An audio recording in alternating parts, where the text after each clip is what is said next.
Tua palavra é luz no meu caminho, luz no meu caminho, meu Deus, tua palavra é. Caríssimos irmãos e irmãs, que bom te encontrar neste novo dia, nesta terça-feira, para juntos rezarmos neste nosso pequeno momento intitulado Sopro de Esperança. É preciso que tomemos consciência cada manhã, cada dia, da importância deste sopro e vivermos cada dia colocando a nossa consciência voltada para este sopro, o sopro da vida. A criança, quando nasce e quando você olha para o movimento da sua respiração, é um movimento perfeito, harmônico, onde a região do seu umbigo, onde fica o diafragma, ele levanta quando inspira e esvazia ao expirar. Ou seja, é um movimento dinâmico e harmônico.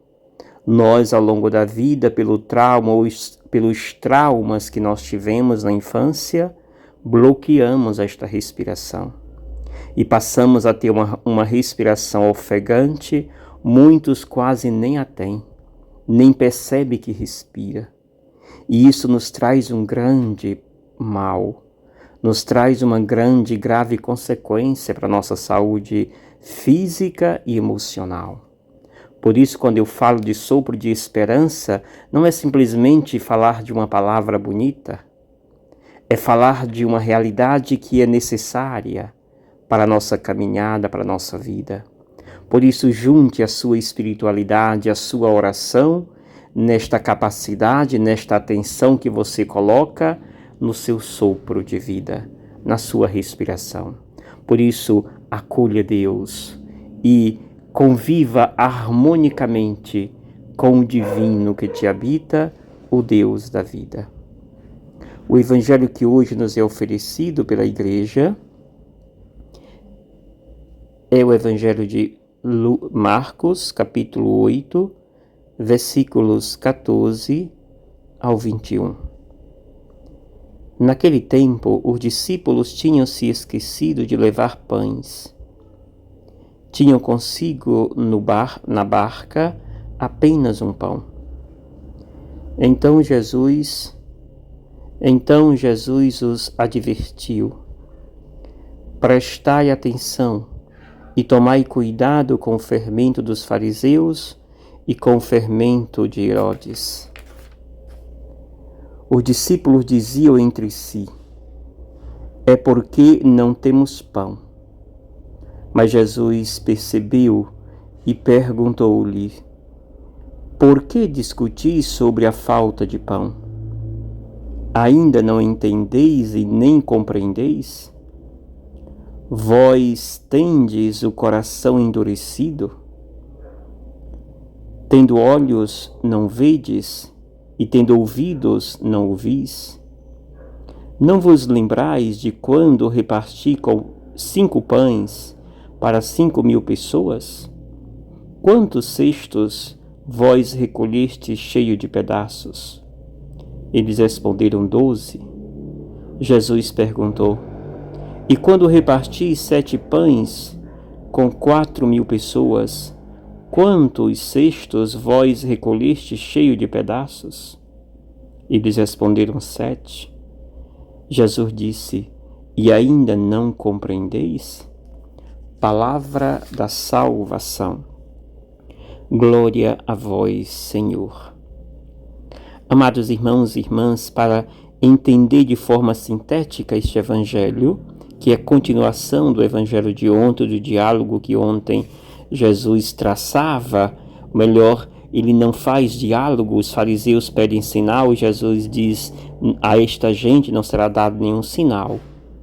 Hoje, Jesus, ele continua essa conversa, voltando-se agora para os seus discípulos. E aqui nós podemos pegar Jesus que aponta, digamos assim, 2 setas. A primeira seta, Jesus aponta para os fariseus, quando diz: prestai atenção e tomai cuidado com o fermento dos fariseus e o fermento de Herodes. O fermento dos fariseus era a interpretação doentia e fundamentalista da palavra de Deus. Talvez não fundamentalista, mas uma interpretação muito baseada naquilo que lhes interessava, e onde jogava cargas muito pesadas para os outros e retirando deles mesmos. Enquanto o fermento de Herodes era uma intenção, uma interpretação muito, digamos assim, intencional da palavra da própria igreja e, digamos assim, da fé que Jesus pregava. Era um juiz parcial, ou seja, ele tinha partido, e o seu partido não era Jesus Cristo. O seu partido não era Deus, mas sim o seu poder, o seu império. Por isso, esses dois tipos de fermento devem ser evitados de Jesus. Cuidado, não sigais este tipo de ensinamento, esse tipo de compreensão. Depois, a segunda seta que aponta Jesus é para os discípulos. E aqui, quando ele fala justamente para não seguir o fermento de Herodes e dos fariseus, ele está falando aos discípulos. Por isso, ele percebe que os discípulos ainda não entenderam ou resistem em acolher quem realmente é Jesus. O objetivo de Marcos, tenho dito desde o início, é apresentar quem é Jesus.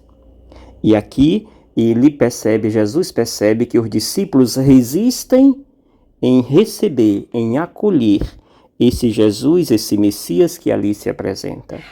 Preferem seguir aquilo que os fariseus têm mostrado, aquilo que os doutores da lei têm manifestado.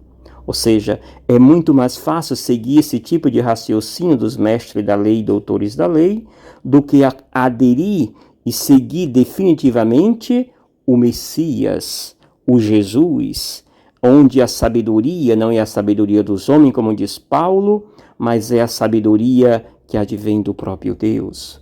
E para você acessar tal sabedoria, precisa deixar-se desarmar. Precisa tirar de si todas as armas, todas as algemas e deixar-se guiado inteiramente por Deus. Jesus intencionalmente faz as diversas perguntas. Vocês ainda não entendeis e nem compreendeis? Vós tendes um coração endurecido? Ou seja, Jesus é ríspido, digamos assim, duro, quando percebe que os seus discípulos preferem seguir o raciocínio vazio dos fariseus e doutores da lei do que deixar-se guiado pela espiritualidade, pelos ensinamentos que liberta do próprio Jesus. Por isso, amados irmãos e irmãs, o convite que nos faz Jesus hoje é que nós possamos nos desarmar e possamos assim deixar-se guiado pelo Espírito de Deus. Quando eu falo no início desta reflexão de outras sobre a importância do respirar, o respirar nada mais é do que você se desarmar dos seus pensamentos negativos, se desarmar de todas as suas agendas e preocupações e deixar-se guiado pela leveza da respiração que é Deus. Hoje, Jesus nos fala justamente isto: deixai-se desarmar. E não assumam como padrão os ensinamentos que vêm de fora, mas possam assumir como padrão de vida os ensinamentos que nos transmite o mestre da lei. Estes ensinamentos nem sempre são fáceis de ser seguidos, são duros, são exigentes. Por isso, os discípulos parecem resistir aos ensinamentos do mestre. Peçamos a Deus que Ele possa adocicar o nosso coração e nos dar a sensibilidade de acolher cada dia os seus ensinamentos e não os ensinamentos que o mundo nos passa. Que o Senhor te abençoe, em nome do Pai, do Filho e do Espírito Santo. Amém. Gratidão. Obrigado, Senhor, porque és meu amigo.